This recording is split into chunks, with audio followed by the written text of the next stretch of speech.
परब्रह्म के 7 संख ब्रह्मांडों की स्थापना।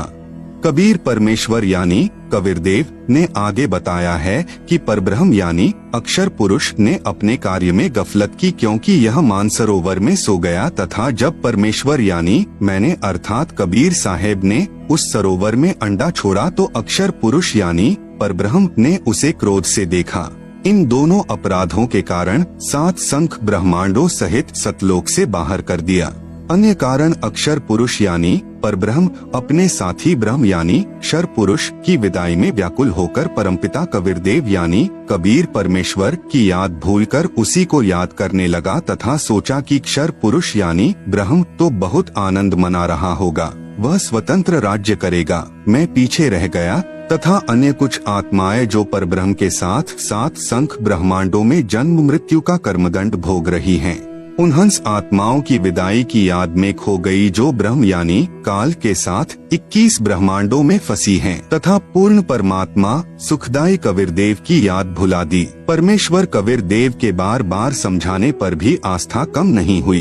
परब्रह्म यानी अक्षर पुरुष ने सोचा कि मैं भी अलग स्थान प्राप्त करूं तो अच्छा रहे। यह सोचकर राज्य प्राप्ति की इच्छा से सारनाम का जाप प्रारंभ कर दिया। इसी प्रकार अन्य आत्माओं ने यानी जो परब्रह्म के साथ संख ब्रह्मांडों में फंसी हैं, सोचा कि वे जो ब्रह्म के साथ आत्माएं गई हैं, वे तो वहां मौज मस्ती मनाएंगे, हम पीछे रह गए। परब्रह्म के मन में यह धारणा बनी कि क्षर पुरुष अलग होकर बहुत सुखी होगा। यह विचार कर अंतरात्मा से भिन्न स्थान प्राप्ति की ठान ली। परब्रह्म यानी अक्षर पुरुष ने हठ योग नहीं किया, परंतु केवल अलग राज्य प्राप्ति के लिए सहज ध्यान योग विशेष कसक के साथ करता रहा। अलग स्थान प्राप्त करने के लिए पागलों की तरह विचरने लगा, खाना पीना भी त्याग दिया। अन्य कुछ आत्माएं जो पहले काल ब्रह्म के साथ गई आत्माओं के प्रेम में व्याकुल थी, वे अक्षर पुरुष के वैराग्य पर आसक्त होकर उसे चाहने लगी। पूर्ण प्रभु के पूछने पर परब्रह्म ने अलग स्थान मांगा तथा कुछ हंसात्माओं के लिए भी याचना की। तब कबीरदेव ने कहा कि जो आत्मा आपके साथ स्वेच्छा से जाना चाहें उन्हें भेज देता हूँ। पूर्ण प्रभु ने पूछा कि कौन हंस आत्मा परब्रह्म के साथ जाना चाहता है, सहमति व्यक्त करे। बहुत समय उपरांत एक हंस ने स्वीकृति दी, फिर देखा देखी उन सर्व आत्माओं ने भी सहमति व्यक्त कर दी।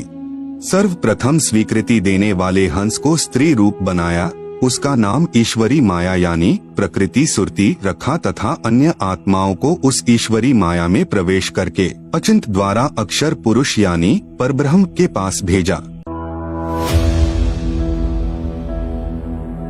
आप सुन रहे हैं जगत गुरु तत्वदर्शी संत रामपाल जी महाराज द्वारा लिखित पुस्तक ज्ञान गंगा का पेज नंबर 44। पतिव्रता पद से गिरने की सजा पाई। कई युगों तक दोनों 7 संख ब्रह्मांडों में रहे, परंतु परब्रह्म ने दुर्व्यवहार नहीं किया। ईश्वरी माया की स्वेच्छा से अंगीकार किया तथा अपनी शब्द शक्ति द्वारा नाखूनों से स्त्री इंद्री यानी योनि बनाई। ईश्वरी देवी की सहमति से संतान उत्पन्न की। इसलिए परब्रह्म के लोक यानी 7 संख ब्रह्मांडों में प्राणियों को तप्तशिला का कष्ट नहीं है तथा वहाँ पशु पक्षी भी ब्रह्म लोक के देवों से अच्छे चरित्र युक्त हैं। आयु भी बहुत लंबी है, परंतु जन्म मृत्यु कर्माधार पर कर्मदंड तथा परिश्रम करके ही उदर पूर्ति होती है। स्वर्ग तथा नरक भी ऐसे ही बने हैं।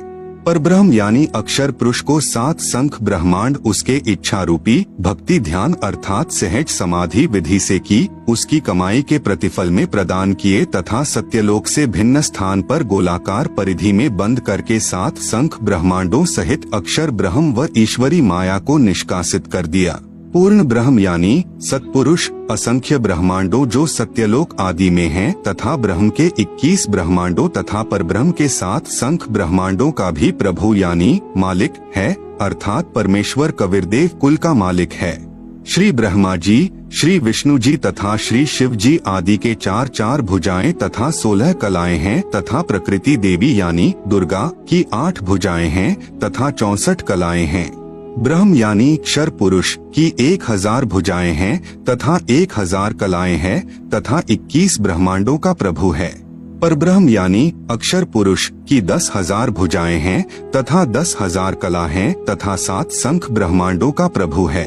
पूर्ण ब्रह्म यानी परम अक्षर पुरुष अर्थात सत्पुरुष की असंख्य भुजाएं तथा असंख्य कलाएं है तथा ब्रह्म के 21 ब्रह्मांड व परब्रह्म के 7 संख्य ब्रह्मांडों सहित असंख्य ब्रह्मांडों का प्रभु है। प्रत्येक प्रभु अपनी सर्व भुजाओं को समेटकर केवल 2 भुजाएं भी रख सकते हैं तथा जब चाहे सर्व भुजाओं को भी प्रकट कर सकते हैं।